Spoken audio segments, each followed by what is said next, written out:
Hello there, you're watching India Global on NDTV. I'm Maha Siddiqui. In the midst of changing global power dynamics, war, conflicts and economic jitters, how is India doing its balancing act, even as it tries to assert itself on the global stage? On India Global, we will explore international developments that matter to India. Our top picks of the week before we get to the core of the matter. Pakistan's Bilawal Bhutto Zardari will be the first senior minister in 7 years to visit India for the SCO meeting in Goa.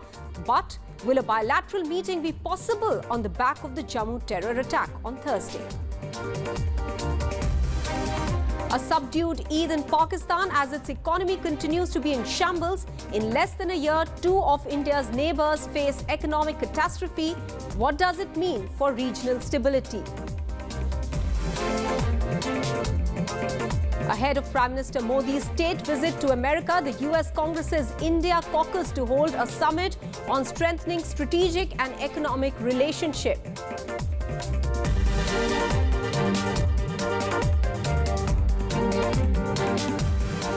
Almost a month after the Indian High Commission in London is targeted by pro-Khalistan protesters, NDTV does a check of what the UK has done to bring the perpetrators to book. The British High Commissioner speaks exclusively to NDTV.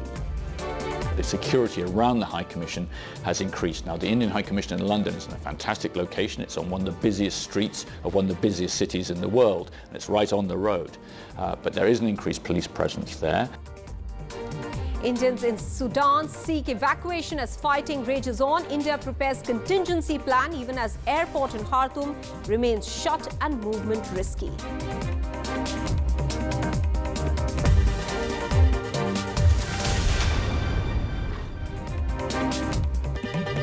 Well, over 10 years after Hina Rabbani Khar visited India as foreign minister, Pakistan's Bilawal Bhutto Zardari will be travelling to Goa for the Shanghai Cooperation Organization's meeting in May.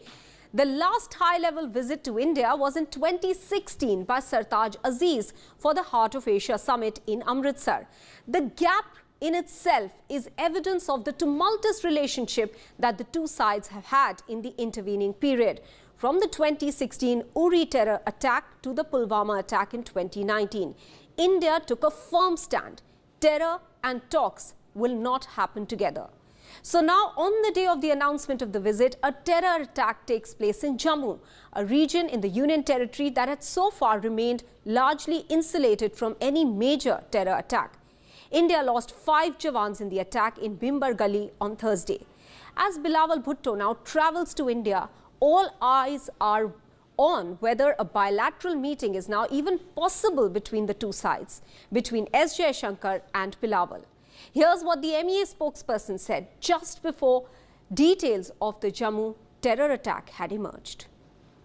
SCO presidency के तहत हमने सारे SCO member states को invitation दिया था, न्योता दिया था उसके आने के लिए, और गोवा में मीटिंग है, एससीओ फॉरेन मिनिस्टर्स मीटिंग 4 से 5 मई, और हम अपेक्षा करते हैं कि ये मीटिंग बहुत सक्सेसफुल रहेगी, पर किसी एक देश की भागीदारी पर ध्यान देना इतना उचित नहीं होगा. Now, Bilawal Bhutto Zardari's visit to India also comes at a time when Pakistan is struggling with its economy. Prime Minister Shehbaz Sharif has been reaching out to Saudi Arabia and the UAE for help, but the country is still short of enough to meet the IMF's demands for release of $1.1 billion help. Pakistan is the second country in India's neighbourhood to come to a state of economic unravelling within a year's time, a situation that is certainly not good for the larger stability of the region.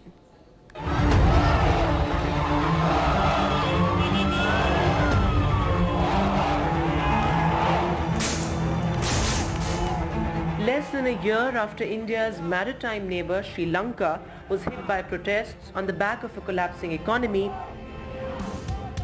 मन के हालात बहुत खतरनाक किस्म के हैं. लोग एक दूसरे पर टूट पड़ते हैं, एक एक पाई के लिए दूसरे को छीनने की कोशिश करते हैं. महंगाई इतनी हो गई, घरों का पूरा ही नहीं हो रहा. आटा जो है वो कहाँ पहुँच गया, हर चीज़ जो है आसमानों पे पहुँच गई है.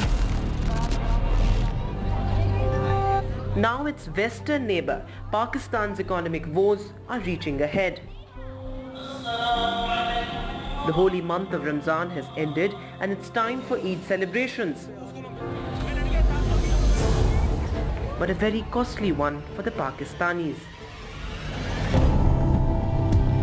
Inflation is at a 6-decade high in the country, which means prices of most items, including food items, are going through the roof. Unable to put food on the table, the desperation is so high that clashes and stampedes have broken out in places where the government was trying to distribute flour bags recently. What's worse is that the World Bank has projected a further rise in Pakistan's inflation to 29.5% this fiscal year. The GDP is projected to drop sharply to 0.4% this year. All this as energy and food prices go up and its currency weakens. In fact, its devaluation has been almost 56% in 1 year. The forex reserves are also at their lowest. Production of major industries has decreased by 11.59% on an annual basis. Political instability in the country has added to the woes of the people since last year. The year that saw flash floods wiping out much of their crops, and this explains the shortage of food. The Ukraine war has only further added to the food and fuel crisis. Pakistan is seeking International Monetary Fund help, but the IMF has sought more financing guarantees from Pakistan to release a tranche of $1.1 billion fund. The IMF, which has withheld part of the bailout package for months, has asked Pakistan to arrange $6 billion in external financing. So far, Islamabad has managed to secure a commitment of $2 billion from Saudi Arabia and $1 billion from the UAE, reducing the required amount to $3 billion. The big question remains, will Pakistan be able to arrange another $3 billion to bring some respite to its people? Now, even as Pakistan struggles with its own problems, its leadership doesn't seem to learn a lesson. Pakistan's intelligence agency, the ISI, continues to create trouble for India. This time, it is being accused of providing support to pro-Khalistan groups outside India. Last month, the Indian High Commission in London came under an attack. After that, 1 month has passed, and what has UK done to bring the perpetrators, the miscreants, to book? Radhika Iyer reports from London.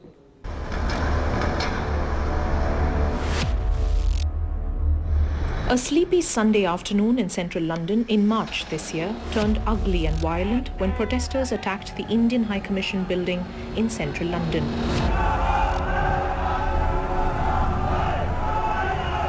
Windows and doors of the building were smashed. An attempt was made to pull down the Indian flag at the building.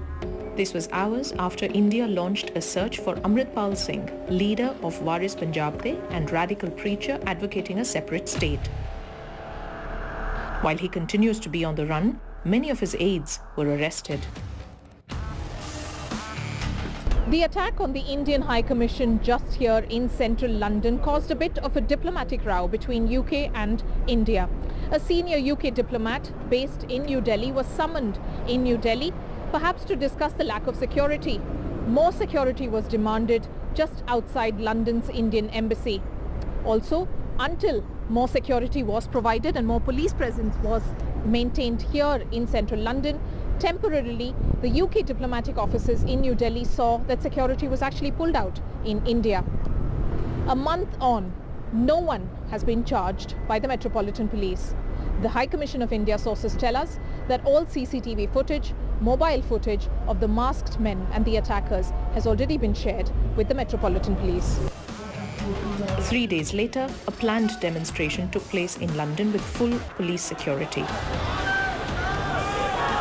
The Met Police arrested one person following the investigation.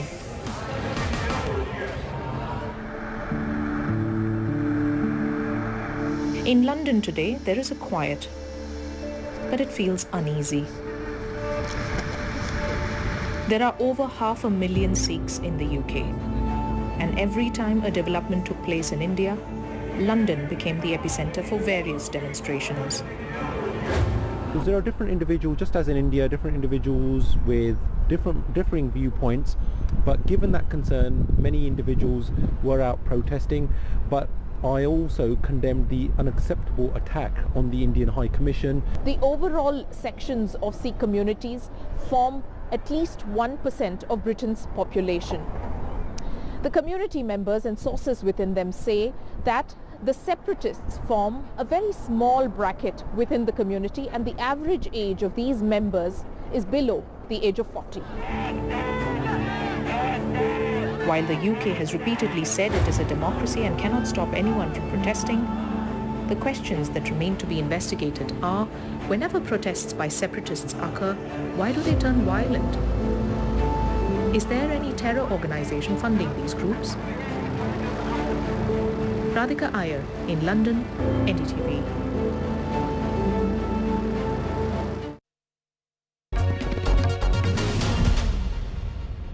On India Global this week, we have with us the British High Commissioner to India, Alex Ellis. Many thanks for speaking with NDTV.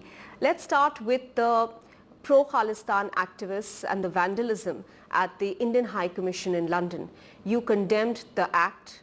However, the perception is that when it comes to prosecuting the miscreants, UK is not serious. So let me repeat that condemnation, repeated by our Prime Minister Rishi Sunak when he spoke to Prime Minister Modi last week, that we do indeed condemn those actions, the damage done to the Indian High Commission and the damage done to one of the members of the Indian High Commission.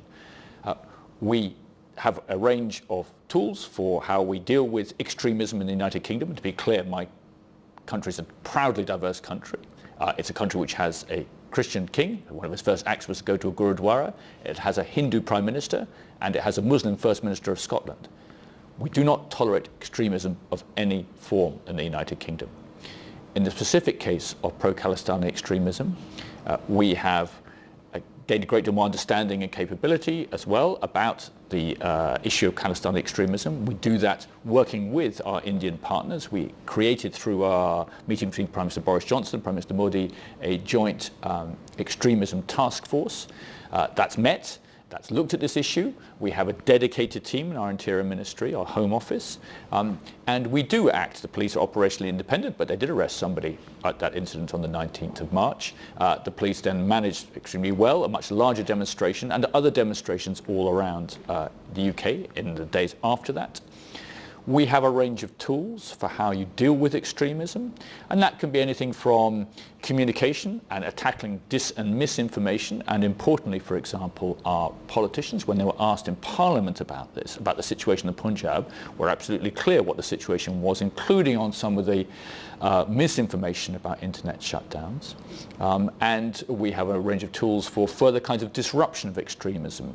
To give you a few examples in general, preventing broadcasters or revoking the licenses of broadcasters who are likely to incite violence, acting against charities which are not really charities, or against educational institutions which are not really educational institutions. Now, I'm not going to go into all of the details about what we applied, but if you look, for example, on the website of our communications regulator, Ofcom, you would see that they did act last October against a TV station which was likely to incite violence by revoking its license.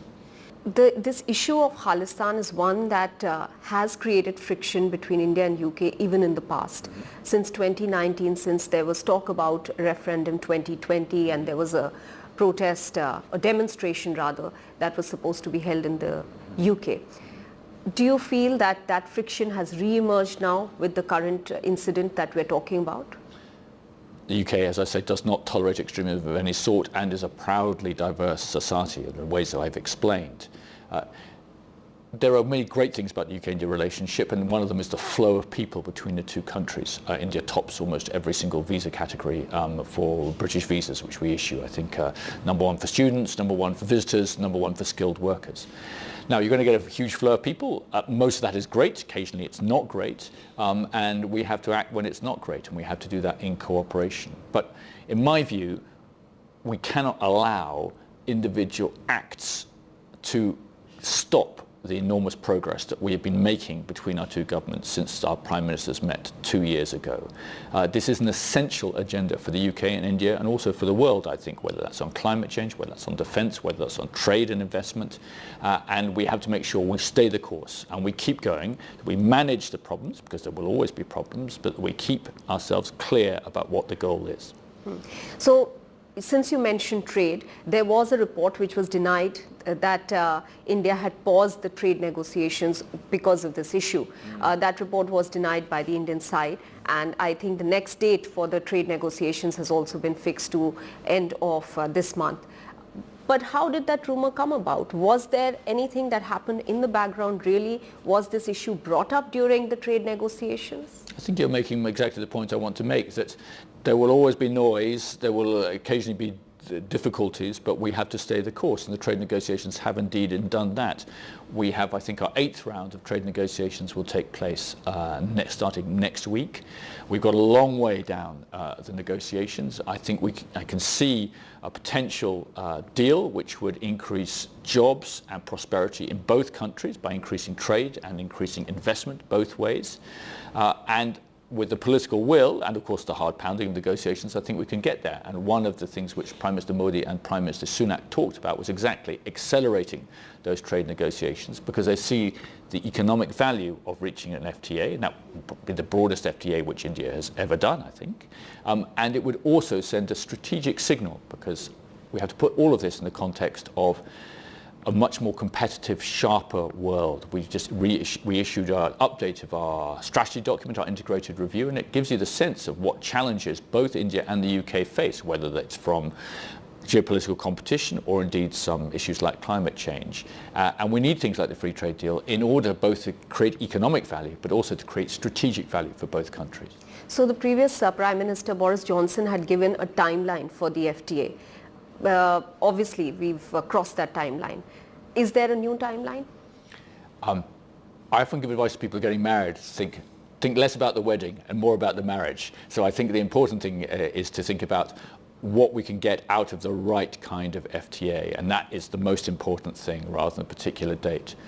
What is clear from the conversation between Prime Minister Modi and Prime Minister Sunak is a shared sense of political urgency, and I hope both sides will be bringing that to the negotiations when they go again next week. Coming back to the issue of security for the Indian High Commission in London, the sense in India was that security was lax, and there was a reciprocal action. The security outside your own residence has been lowered, I believe. Would you want to clarify what the security around the Indian High Commission looked like at that time, and what steps have been taken now? I'll be careful about going into specific security matters, because that actually can compromise the security of a place. But you are right to say that the security around the High Commission has increased. Now, the Indian High Commission in London is in a fantastic location. It's on one of the busiest streets of one of the busiest cities in the world, and it's right on the road. But there is an increased police presence there. There are other measures which the Indian High Commission is discussing with the relevant authorities to make sure that there's increased security for the long term. There's better communication flows. But I think we have to look at the deeper issue as well as the symptoms of it, and that is tackling extremism, whether in India or in the UK, and in this particular case in relation to pro-Khalistani extremism, and ensuring that we have a solid shared understanding as well as the ability to act, indeed the actions which our authorities take in relation to that. Now I want to ask you about some of the tax-related or funding actions that we've seen in India. For instance, BBC has been under the scanner, and recently Oxfam. What would you say to the actions that are being taken? The UK is home to some globally respected institutions, which the BBC is one, which have to respect the laws of the country in which they are in. And that's clear. And I know that Indian authorities have been talking to the Oxfam and indeed to the BBC, and that's for them to deal with. But the important thing is that they respect the laws of the land and that they can carry out their aims in a way which does that. One of the points that the Ministry of Home Affairs has raised with the CBI with regards to Oxfam is that they were trying to build pressure on the Indian government via several other governments and institutions abroad to have their FCRA license back. I'm not going to get into the particulars of the case, and of course we talked to the Indian authorities about many issues, but I couldn't say much more than that. You see the relationship between India and the UK on track despite these hiccups that one would probably define more than hiccups because of the sensitivities involved? Let me be clear. Attacking the Indian High Commission, that's not a hiccup. That's a serious business, and it is not okay. And the Prime Minister said that, our Foreign Minister said that, we repeated it in Parliament, and we have acted on the basis of those words. So it's much more than a hiccup. It's a serious thing, and we take it seriously. I've described a much more competitive, sharper, more difficult world. And India and the UK, fifth and sixth largest economies in the world, India getting up to third, I hope by the end of this decade, two democracies, we need to act together. This is not a nice partnership to have, it is a necessary partnership to have, both for the benefits it brings to India and to the UK, to us together, but also more globally. And that's why we had our Chief of Defence Staff was here this week, the head of our armed forces, Chief of our Air Force was here this week, because we want to build alongside the Living Bridge a much stronger defence and security bridge in a very complicated part of the world. And I think, for example, we've had 5 ships visits, including to the Andaman Islands, in the last few months in order to develop that security relationship. We need to bring that economic bridge as well, not just for the economic value, but also for the strategic value as well. We need to deal with things like climate change. In other words, this isn't a nice to have. The UK-India partnership is an essential partnership for dealing with a very complex world. As I've said, there will be problems. We take them seriously, we address them, and we need to keep going. We need to keep our eyes on the prize, which was the one described by Prime Minister Modi and Prime Minister Johnson 2 years ago, which is a much deeper partnership. High Commissioner Alex Ellis, many thanks for speaking with NDTV. Thank you.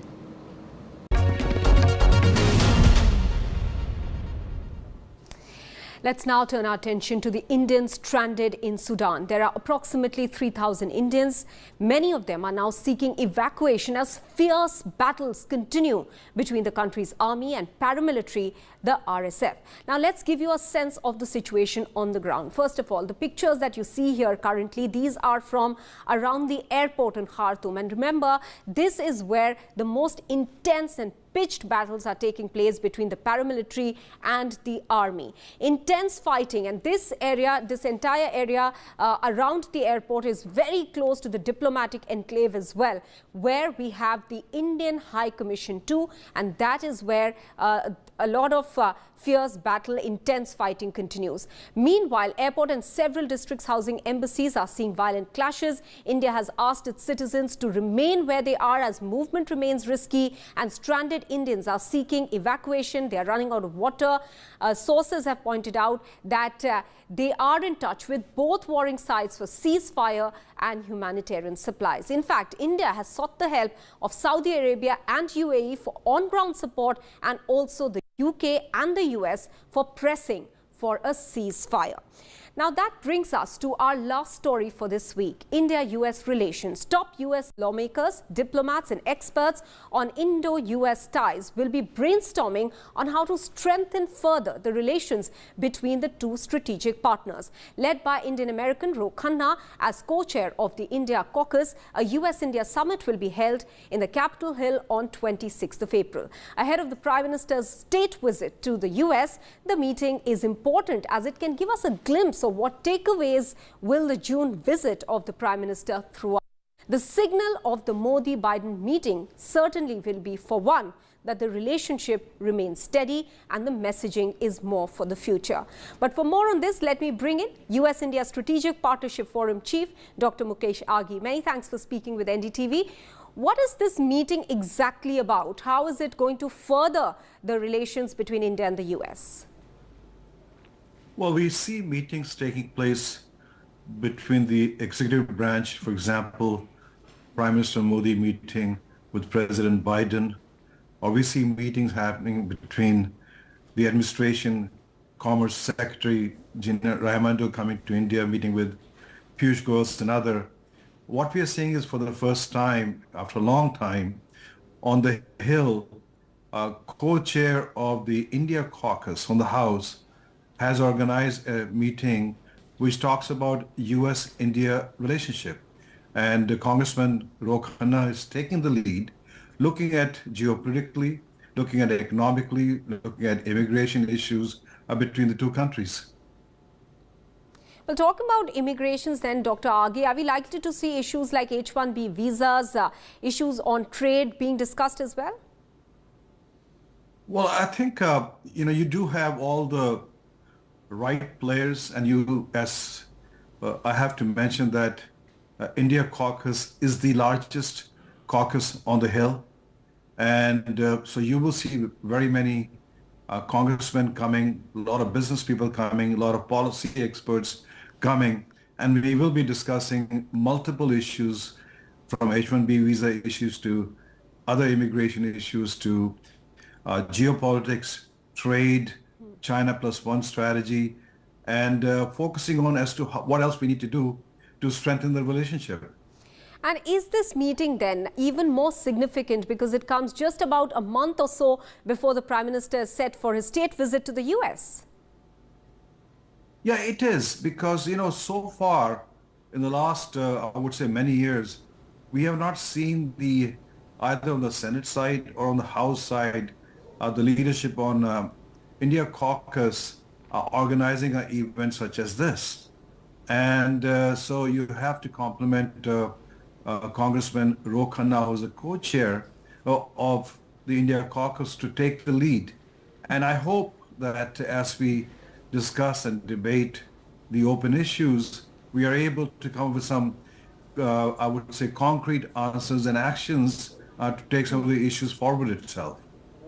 All right, Dr. Mukesh Aghe, many thanks for making time for us in discussing the India-US relationship. With that, we'll say goodbye for the moment, but we'll be back next Friday with all the very latest on foreign policy seen through India's lens.